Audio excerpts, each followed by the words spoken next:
con como mucho 4 átomos más, a no ser que haga un enlace doble o triple, y ahí son menos, ¿sí? Y el enlace covalente puede ser muy fuerte o muy débil, ¿sí? Muy fuerte sería el caso del diamante, que tiene enlace covalente. Las temperaturas de fusión son mayores a los 3500 grados.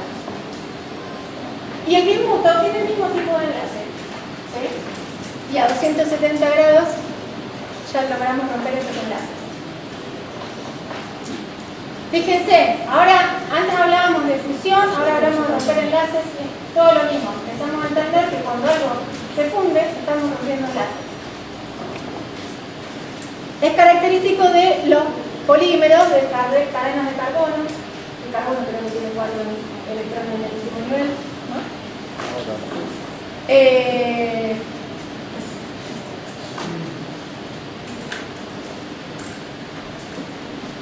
Bueno, lo que les decía, más los del centro son los que tienen a formar enlace covalente.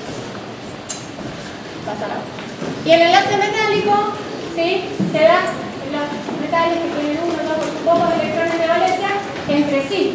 El metálico con un no metálico tiende a formar iónico, pero los metálicos entre sí, el hierro con el hierro, ¿qué van a hacer? Si a los dos les sobra un electrón o 2 o 3, hacen bolsa común y comparten los electrones, ¿sí? Y esos electrones viajan, no pertenecen a ningún átomo, viajan entre todos y son los que dan las propiedades a los metales, que conducen electricidad, conducen el calor y además otras propiedades más referidas a que el enlace no es direccional, ¿sí? Recordemos. Y no es que se pegan dos átomos con dos átomos como el iónico. O sea, en el covalente el enlace era direccional. Era este átomo con este átomo y solamente a través de esta dirección, de la que comparten los átomos. En el iónico podía darse en cualquier dirección, pero cuando se daba, era esos dos átomos, o 3 o lo que fuera, ¿sí? En cambio, en el metálico, pueden cambiar de compañero, cambiar de vecino, sin mucha dificultad, que es lo que vamos a ver después. Eso tiene que ver con la plasticidad de los metales, la gran capacidad de formación, ¿sí? Un plano de átomos, imagínense que yo tengo todo lleno de átomos, se puede deslizar sobre otro y de una posición de equilibrio pasa a otra igualita, ¿sí? Y no tuvo que romper demasiado, no tuvo que hacerse demasiada fuerza para poder romper eso, ¿sí?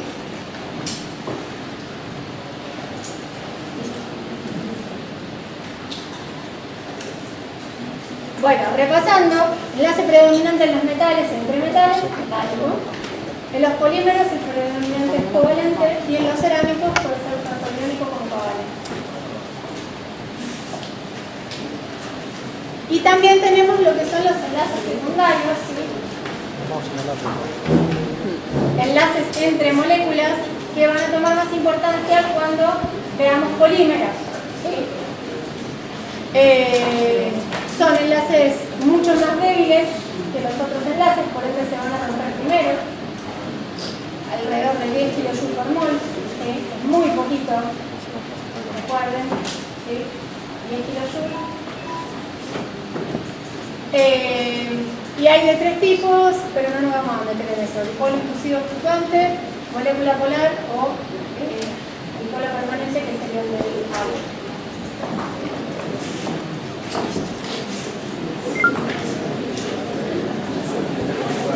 ¿Y este? ¿Toco el rojo de vuelta? Dale, y lo volvemos a prender así.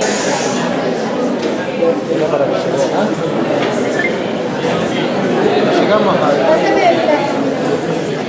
primera. Ahora que repasamos eso, vamos a ver un poco más la estructura de los materiales. En realidad vamos a ver algunos conceptos para poder ir metiéndonos, no te vamos a ver en una clase. Aunque no nos parezca a priori, muchísimos materiales, entre ellos los metales y los cerámicos, tienen una estructura cristalina. ¿Qué significa eso? ¿Alguien tiene idea? ¿Las metales son quebradizos? No. No tiene demasiado que ver, o por lo cristal, que encima a veces le decimos cristal al vidrio, que no tiene una estructura cristalina. Materiales cristalinos, después vamos a ver con qué tiene que ver el reflejo de la luz, con los cristales de la nada. Significa que tienen un cierto orden de largo alcance. Un material a nivel macroscópico tiene millones y millones de átomos. ¿Sí? Pero esos átomos, si nosotros nos metemos, los miramos en, qué sé yo, algunos micrones de distancia, igual sigue habiendo miles de átomos ahí por lo menos. ¿Sí? Yo lo agarro y lo miro con un microscopio electrónico.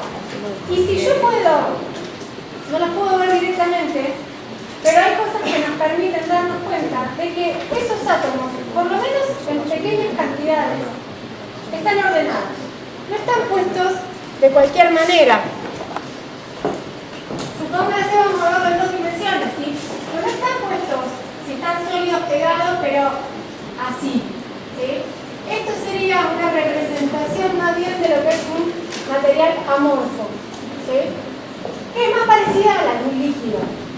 ¿Sí? Un material amorfo y un líquido se comportan en algunos, desde cierto punto de vista, bastante parecidos. En cambio, los materiales cristalinos tienen la estructura, por ejemplo, así. Un poquito de este, ¿sí? Y acá abajo repito el de arriba, ¿sí? ¿Y qué es lo ventajoso para nosotros, para estudiarlos, de que tengan esta estructura ordenada, repetida? Que yo puedo agarrar estos cuatro de acá y ya con eso represento todo. ¿Sí? Agarro, saco una foto de eso y lo pego. Para arriba, para abajo. Entonces no hace falta que estudie todo el material. Estudio eso, estudio esa partecita. Que es la mínima porción de material que me permite reconstruir todo el resto. Esa mínima porción la llamamos celda o celdilla unidad. ¿Por qué hablamos de patrón de largo alcance? Porque tampoco en general sucede que esta estructura se repite en todo el material. ¿Sí? Se puede suceder en algunos casos, está la tecnología para hacerlo, para llegar a construir una pieza de un tamaño considerable que realmente esté todo igual ordenado, pero en general no es lo que pasa. Pero sí pasa que por porciones del material, esas porciones las vamos a llamar granos, hay un grano que tiene toda esa orientación. Al lado hay otro grano que tiene otra orientación. Pero dentro del grano todo está ordenado igual. Hay miles de átomos que responden a un patrón. ¿Sí? Esto del orden cristalino se da muchísimo en metales. De hecho, es más raro ver un metal amorfo que uno cristalino. También en los cerámicos suele suceder. Y algunos polímeros en algunas condiciones no tan extrañas también. Muchas de las propiedades dependen de esta estructura, de cómo están ordenados los átomos. La mayoría de las propiedades que vamos a ver. Y las estructuras varían desde las más simples que se dan en los metales, y esto de la estructura simple tiene que ver con lo que veíamos antes, con la direccionalidad de los enlaces. ¿Qué dirección tenía el enlace metálico? ¿No? Ninguna. ¿Sí? Entonces es más fácil ordenar si vos no tenés una dirección que te fuerce a decir no hay que poner todo en esta dirección. ¿Sí?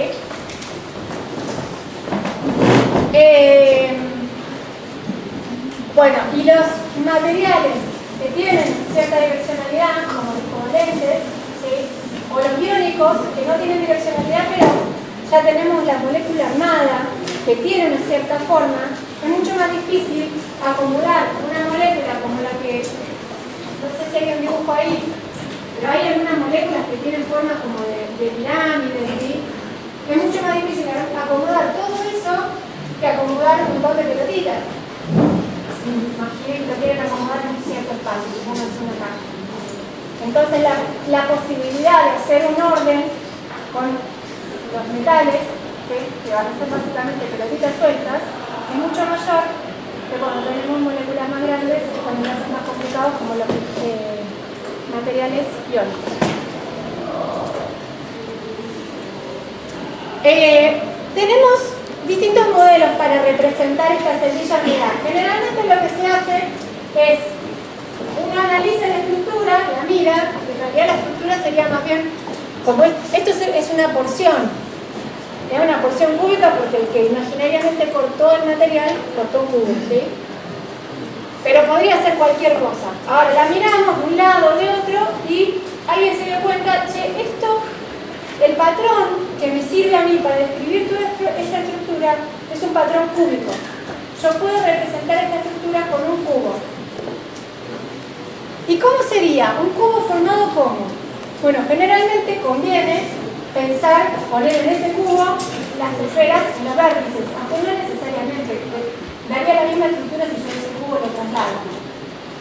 Pero vamos a hacerlo siempre en los vértices porque es mucho más fácil imaginárselo. Y hay dos formas de representarlo. Un poquitito más realista es ese modelo de allá, ¿sí? Ahí lo que se está representando, si yo lo dibujo acá,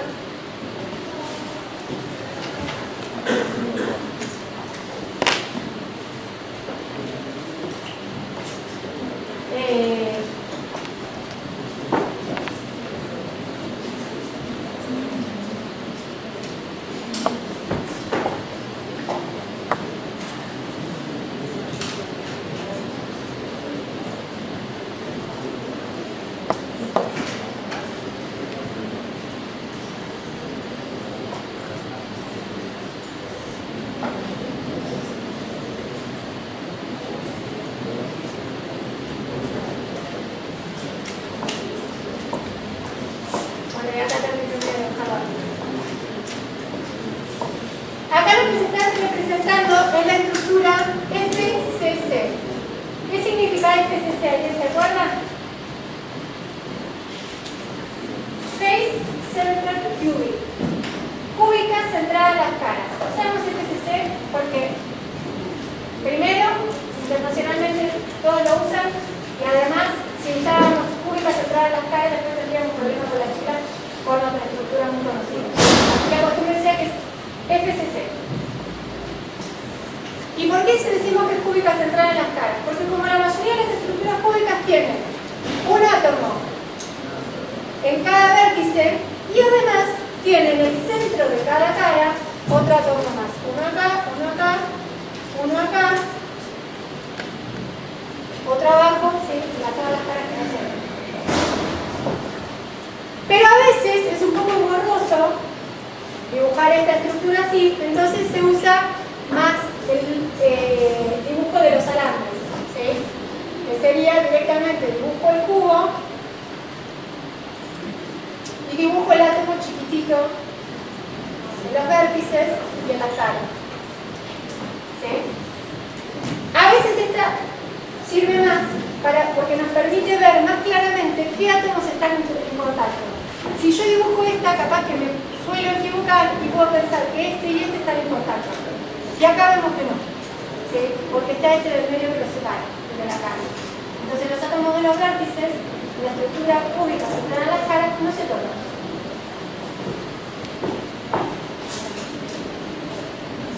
Vamos a ir usando el modelo que más nos sirva para cada cosa que tengamos que analizar. Hay distintas estructuras, hay otra que se llama cúbica centrada en el cuerpo, ¿sí? Que si yo dibujo este, que es más fácil, es exactamente en el medio. Un átomo en cada vértice y uno en el medio. Esa me va a costar un poco más dibujarla así que vamos a usar la de PowerPoint. Para comparar estas dos estructuras vamos a usar dos números que son factores característicos del arreglo cristalino. Nos van a permitir comparar qué tan eficiente es un arreglo con respecto al otro. Eso significa qué tan bien ordenado está, ¿sí? Está mejor ordenado, si las cosas están mejor. Si yo tengo un montón de naranjas en un cajón, si las ordeno bien van a entrar una cantidad de naranjas, si las ordeno mal van a entrar menos, ¿sí? Uno de los factores que se estudia es el factor de empaquetamiento atómico. Lo que mido directamente es el volumen ocupado de la celda. Yo calculo el volumen de la celda arista del cubo la llamo A, volumen de la celda es A al cubo. Y después me fijo, bueno, ¿y cuántos átomos hay adentro de la celda? Pero tengo que contar los átomos que realmente están todos adentro de la celda, ¿sí? Por ejemplo, acá yo tengo medio, porque la otra mitad del átomo está en la cara de la otra celda. Acá tengo medio, ¿sí? Acá tengo un octavo. Ahora lo vamos a ver. Calculo cuántos átomos hay realmente dentro de la celda, eso dividido la arista del cubo al cubo me da el volumen ocupado. ¿Qué porcentaje de volumen está ocupado? El otro número bastante importante nos dice más o menos lo mismo, pero desde otro punto de vista, es el número de coordinación. ¿A qué se llama el número de coordinación? ¿A cuántos átomos tiene pegados un átomo? Si lo pensamos desde el punto de vista de las esferas. Ahí van a ver que tiene una definición un poco más complicada, porque en realidad no podemos hablar de que los átomos están pegados, pero para imaginárselo es más fácil así. ¿Cuántos átomos están tocándose? Yo agarro un átomo, ¿con cuánto se toca alrededor? Si es una estructura muy compacta, se va a estar tocando con varios a la vez. Va a tener una estructura bastante simétrica. No es que va a tener uno muy pegado y el resto más separado. Entonces las estructuras con alto número de coordinación suelen ser mejores o más eficientes. O mejor dicho, la naturaleza tiende más a llevar las cosas a esas estructuras, ¿sí?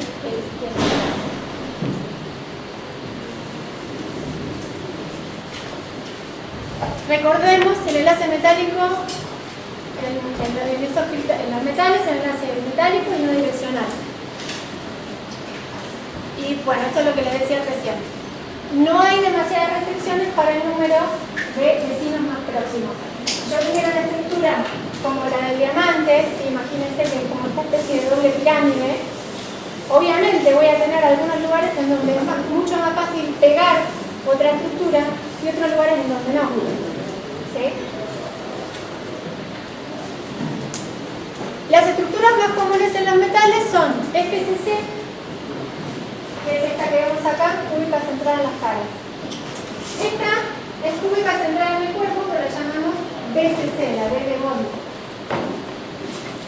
Y hexagonal compacta es una estructura también común que yo directamente tengo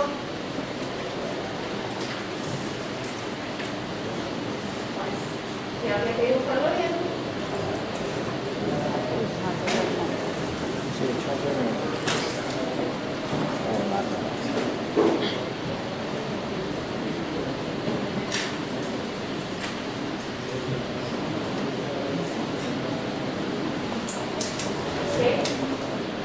La hexagonal compacta, ¿qué es lo que tiene? Tiene un átomo en cada vértice también,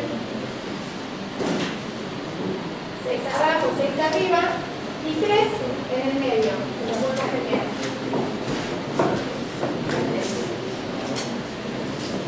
La hexagonal compacta la llamamos casi siempre HCP.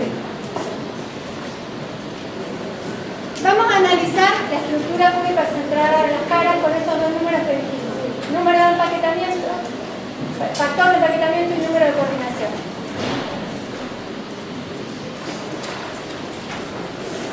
Anda para atrás, así lo hacemos.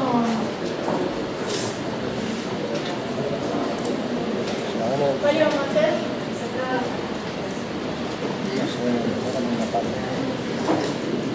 ¿Cómo harían ustedes para calcular realmente el factor de empaquetamiento de esta celda?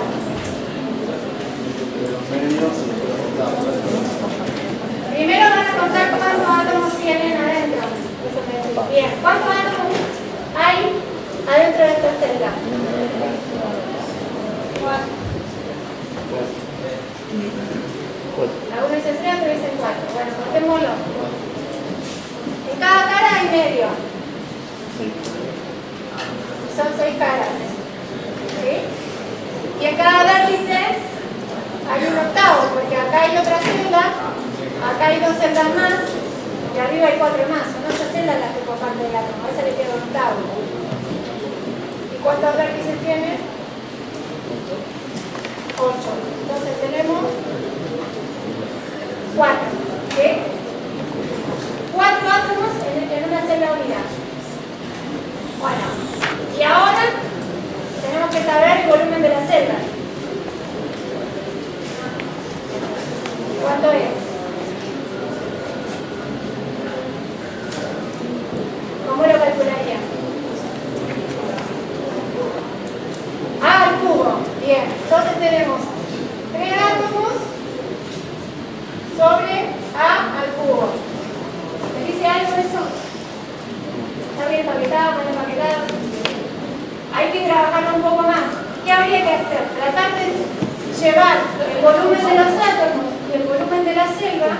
celda a expresarlos en un mismo parámetro. Perdón, ¿cuál? Yo no entendí por qué eso. Tenemos, en cada cara tenemos medio átomo, porque la otra mitad, no sé cómo dijo, la otra mitad está compartida por esta celda de acá. Tenemos 6 caras. ¿Sí? Entonces tenemos medio por 6. Y después, a veces cuesta un poco más verlo, en cada vértice está compartido por 8 celdas más. Las vemos así. Acá hay una, igualita que esa, ¿sí? Para arriba. Acá hay otra para abajo, que tiene otro pedacito. Acá hay otra, ahí van 4. Y eso sería nada más que medio. Hay 4 más acá. Claro. Entonces es 1/8 por 8 vértices. Bueno, entonces dijimos, lo que tenemos que tratar de hacer ahora es llevar todo, expresarlo en el mismo parámetro. ¿Cómo relacionamos el átomo con A? El volumen del átomo con A. Con el radio atómico del átomo, exactamente. Acá, esto vale R. ¿Sí? Entonces, todo esto, acá tengo 1, 2, 3, 4R.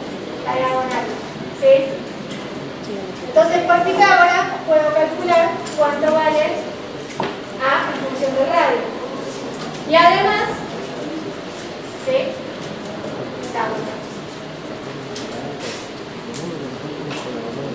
El volumen de cada átomo, ¿a qué dijimos que estábamos asociando los átomos? ¿A qué figura geométrica? A una esfera. ¿Cuál es el volumen de una esfera? 4/3 del tiempo. ¿Sí? Obviamente, esto, cuando lo hagan, vale la pena, les va a quedar en qué unidades. O en función de que le van a quedar un montón de números por radio al cubo. Porque eso tiene que quedar en unidades dimensionales al cubo, no puede haber otra cosa. Y arriba también le va a quedar 4/3 de pi por radio al cubo. Se le van a simplificar y le va a quedar un número. ¿Sí?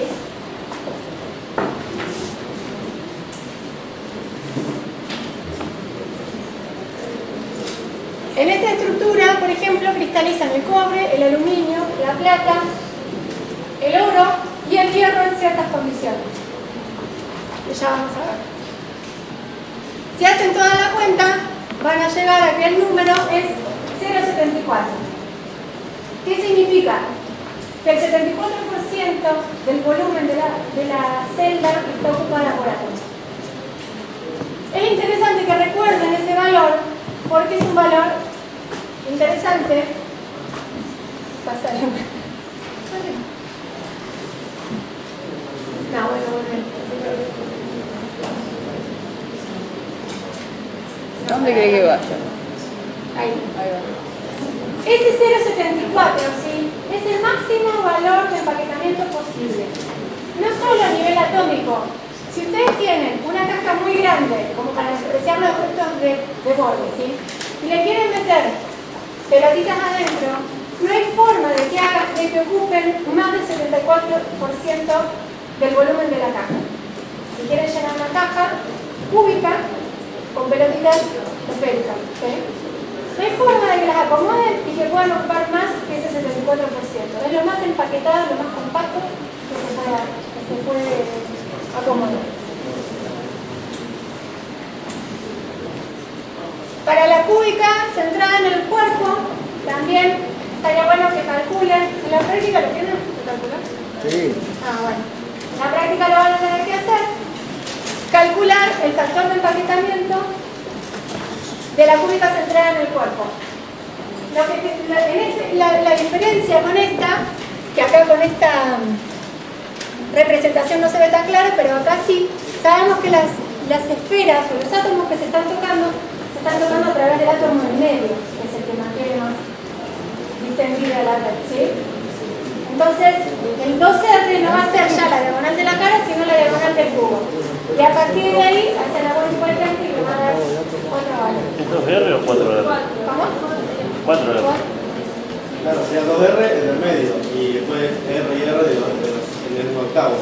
4R, sí, está mal el... Dos diámetros. 2 diámetros, 4R.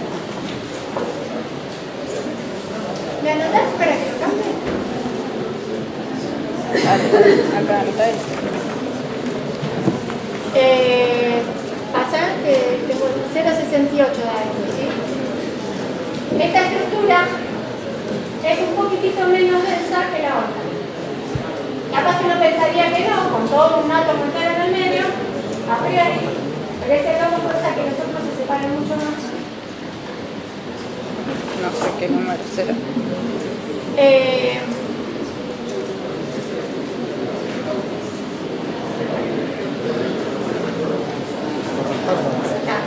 Fíjense algo interesante, ¿sí?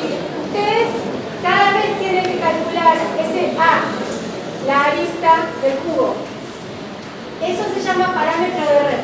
¿Sí? ¿Qué tan grande es la red? Eso también es un número interesante porque nos da una idea de qué tan distanciados también están los átomos entre sí. Van a ver que cambia el parámetro de red de la cúbica centrada en las caras a la cúbica centrada en el cuerpo.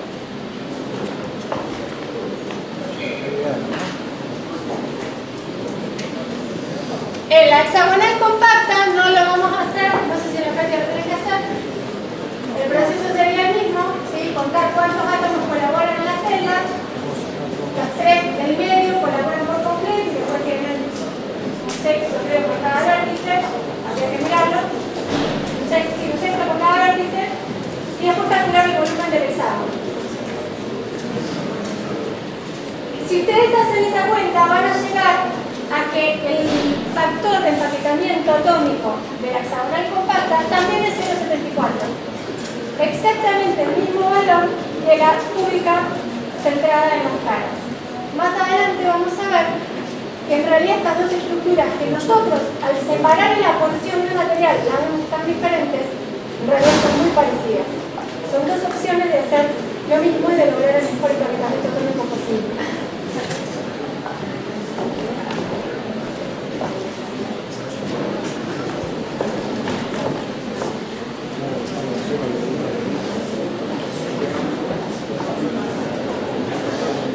Y lo otro que no fuimos viendo es el número de coordinación.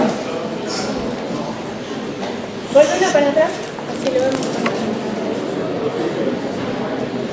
Una más. ¿Se acuerdan que era el número de coordinación? De átomos más próximos, o sea, con los que se está tocando. En la cúbica centrada en el cuerpo, ¿con cuántos átomos está tocando el átomo del centro? Yo podría agarrar cualquiera para analizar esto. Lo que pasa es que el del centro es el único que yo tengo dibujado completo y por eso agarro ese. Pero si yo en vez del centro de elegir mi celda ahí, yo podría mi celda elegirla que el vértice estuviera acá y dibujarla así, distinta. Hay un montón de opciones, pero el patrón que voy a obtener es el mismo. ¿Cuántos átomos tiene? ¿Cuál es el número de coordinación? 8. Y volví para atrás a ver si tenemos este. Bueno, esta, a ver si acá se ve, acá. Tratemos de pensar el de una cara, ¿con cuántos átomos está tocando? Así a priori está tocándose con 4 en esta cara. Pero además también se está tocando con estos de acá, ¿sí? Que hay también 4 alrededor. Con el de atrás no se llega a tocar. Eso ya lo van a ver después en alguna otra representación. Entonces tenemos estos 4 y estos 4. Por acá se está tocando con esto, ¿sí? Ahí van 8. Pero además, esto tiene el medio átomo para adelante. Y acá adelante hay otra celda y también están estos átomos en las caras de la celda de adelante. Así que habría 4 más. ¿Sí? ¿Vamos de nuevo? No entiendo bien por qué la otra celda no se va con los otros 4 de... ¿Por qué no? A ver. O sea, la otra celda, esta creo que era como central, no toca la piscina, los 4 medios de la otra celda. No se ve esa celda. ¿Por qué es el mismo? Acá acá me dice que ¿por qué no toca estos 4 de la celda que está acá? Porque es el mismo átomo, ¿sí? En cambio este lo contamos 2 veces porque este medio átomo está entero en esa celda de atrás y acá hay otro distinto adelante. Esto capaz que la resulta más fácil, en internet hay un montón de videitos, yo voy a tratar de subir algunos más, ya hay subidos en el campus, para ver las estructuras que hay videitos que te la dan vueltas, ¿sí? Entonces era mucho más claro.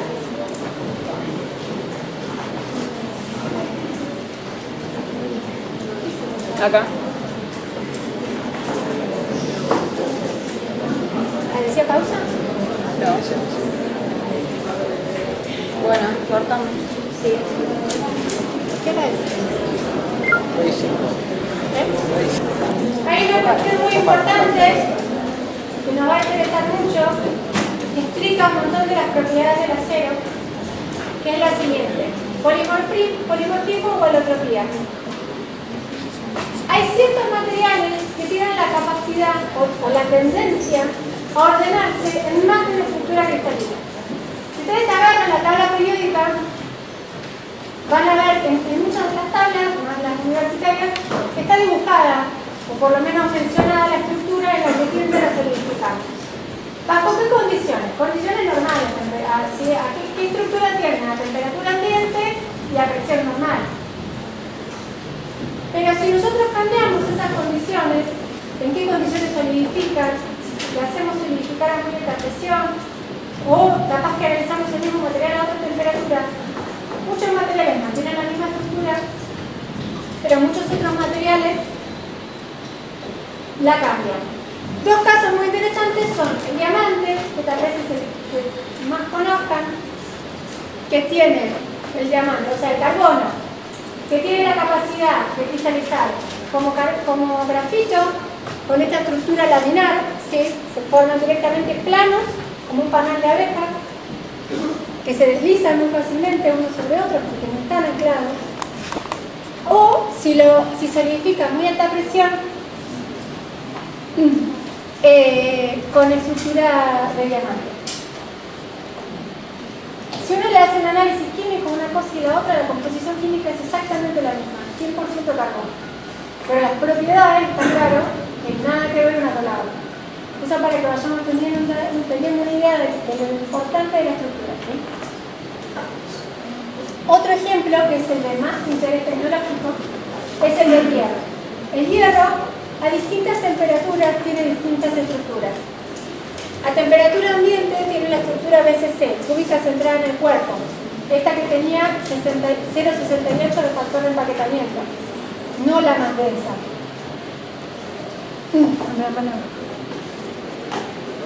Pero a más alta temperatura, o sea, si yo el hierro lo caliento hasta 912 grados, cambia. Y pasa a tener una estructura más compacta que es la cúbica centrada en la escala. Imagínense todas las cosas que debe pasar en ese sólido que cambia la densidad. ¿Sí? Imagínense las tensiones que se generan, un montón de procesos están pasando, ¿sí? Y después, de 1394 grados para arriba, más o menos según alguna que otra condición, hasta 1539 es otra vez cúbico centrado en el cuerpo. Tengan presente, no se mareen por esas altas temperaturas, estamos hablando de estado sólido. Si siempre está sólido, cambia de una estructura a la otra. Pero no estamos hablando de fluido. Por debajo de 1500 grados, hierro sólido. ¿Sí? Espérate que vamos a poner un videito.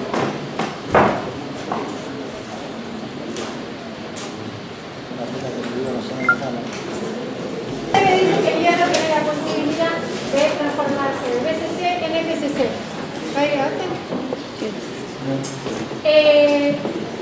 ¿Cómo hace la transformación en hierro? ¿Sí? Imagínense que ustedes tienen esta estructura con un átomo en cada cara, ¿sí? Abajo ya que no se ven, y pasa a esta otra estructura con el átomo en el centro. ¿Cómo se imaginan que es esa transformación? Yo antes me imaginaba que la celda era la misma y mágicamente desaparecía el triángulo de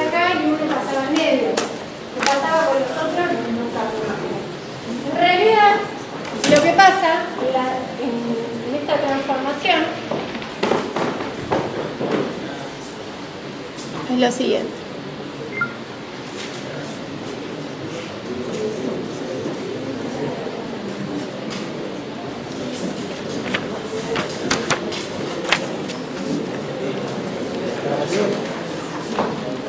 La estructura original, en este caso partimos de la FCC, tiene otra celda al lado. Fíjense que ahí entre esas dos celdas en el medio se arma algo muy parecido a una BCC. No es exactamente igual porque obviamente está distorsionada, porque las diagonales del cuadrado no tienen la misma distancia, el mismo largo que las aristas. Pero es mucho más parecido, mucho más fácil para el material. A partir de ahí, hagámoslo de nuevo.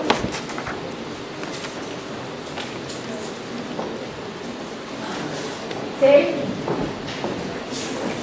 A partir de acá, tomar esto como celda, este pasa a ser el átomo central.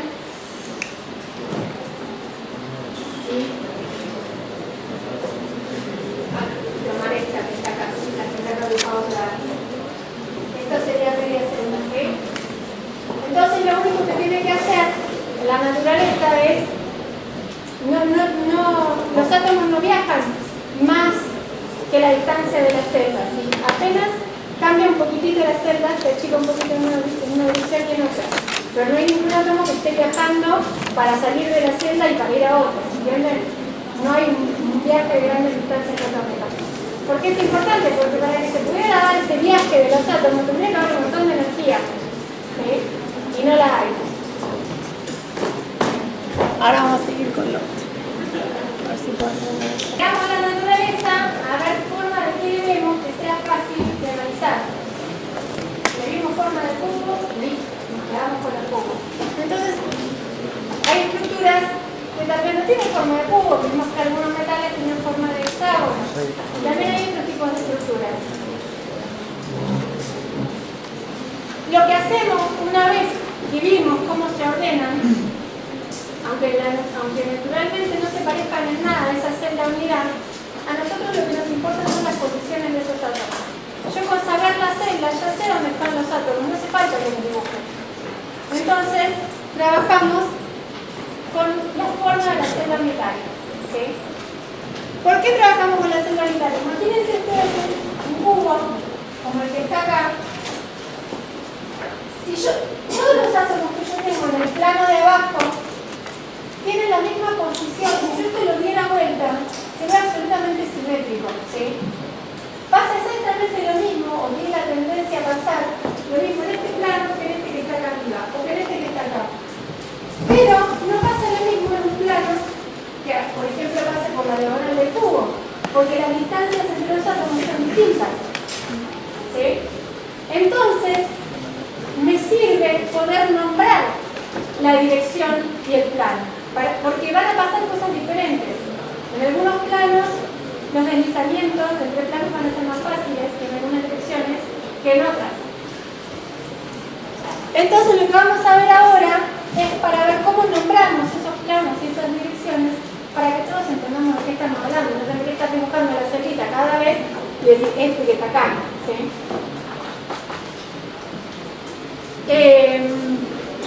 Lo primero que hay que hacer es establecer un sistema de coordenadas con un cierto origen. Si la celda que vamos a usar es un paralelepípedo, un cubo, los ejes los vamos a poner paralelos a la celda, obviamente lo más fácil.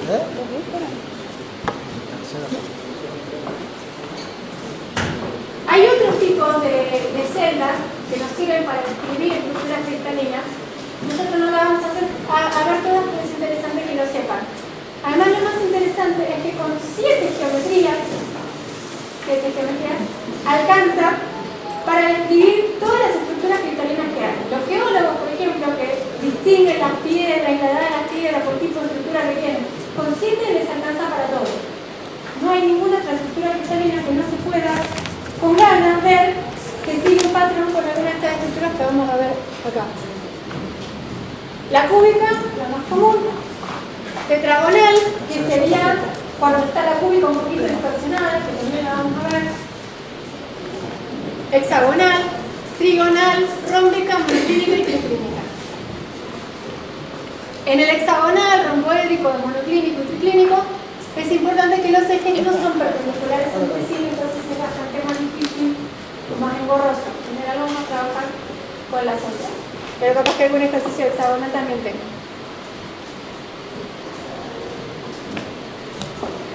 ¿Cómo se hace para nombrar una dirección cristalográfica? Bueno, se trabaja con 3 índices. ¿Y cómo lo vamos a determinar los índices? Lo primero que tenemos que hacer es determinar la dirección que nos interesa. La determinamos con 2 puntos o con un vector. Trazamos un vector que parta del origen. Por más que yo esté queriendo hablar de, por ejemplo, supónganse que estos son mis ejes, ¿sí? X, Y y Z. Y yo quiero hablar de esta dirección, de qué pasa en esta dirección. Por más que, como estoy hablando de direcciones, por más que mi vector o los 2 puntos que yo tracé no pasen por el origen, yo trazo el mismo vector que pase por el origen. ¿Sí? Porque estamos hablando de direcciones, para allá. Luego lo que se hace es se determina la proyección de esa dirección en cada eje. Ahí en la diapositiva tienen algunos ejemplos. Imagínense que yo tengo esta dirección, bueno, la que tracé acá. La proyección en el eje X, ¿cuánto vale? A. En el eje Z y en el eje Y, 0. Si yo tuviera esta lista acá, por ejemplo, la proyección en el eje X también vale A, en el eje Z también y en el eje Y, 0. Y lo que hago después, como A es como yo llamé a la celda, pero en realidad no me dice nada porque de cubo a cubo cambia, le saco la. ¿Sí? Me quedo solamente con el 1. ¿Cuánto vale? 1A. Me quedo con el 1. ¿Sí? Si fuera esta dirección, hasta acá, hasta la mitad, ¿sí? Sería la proyección en X sería 1, la proyección en Y sería 0 y la proyección en Z sería un medio de A. Pues yo voy a decir que las proyecciones son 1, 0 y medio. Pero después, como las fracciones son medio incómodas, lo que hacemos es multiplicar todo por un valor para deshacerme de las fracciones. En este caso, yo dije 3 números, hasta ahora eran, primero dijimos que era A, 0 y un medio de A. Después dijimos, bueno, saquemos el A. Entonces dijimos 1, 0 y un medio. Y ahora ¿qué hacemos? Le sacamos la fracción, multiplicamos todo por 2, entonces me queda 2, 0 y 1. ¿Sí? Y esos son los índices que voy a usar. ¿Cuál es el objetivo de eso? Tratar de estandarizar y que todos nombremos igual a la misma dirección. Porque capaz que alguien me podría haber trazado, en vez de decir esta dirección, me podría haber trazado la celda que estaba acá al lado y la podría haber trazado así. Entonces esa persona que me va a decir, no, los índices de estos son 2, 0 y 1 y en la misma dirección, y está bien. Entonces está bueno que tratemos de estandarizarlo. Igualmente, haciendo eso puede ser que nos den cosas diferentes, que llamemos de dos formas distintas a la misma dirección, pero la idea es tratar de minimizarlo, ¿sí? Sobre todo las más comunes, cuando hablemos de 0, 0, 1, de 1, 1, 1, siempre usamos los mismos valores y ya sabemos después a qué dirección se refiere.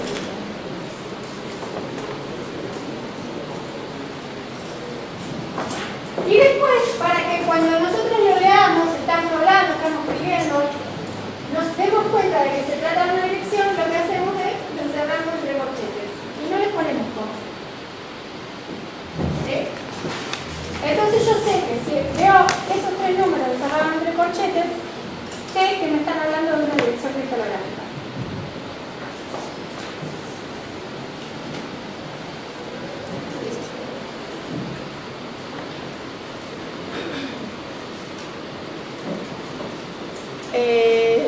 Había un error en esta figura, pero bueno, vamos a ver. Vamos a tratar de hacer, anda para atrás así no van apareciendo los resultados. Vamos a tratar de hacer este. Determinemos los índices en la dirección que se muestra acá. ¿Cuál sería la proyección en X? Si lo dibujamos acá. Sobre 2.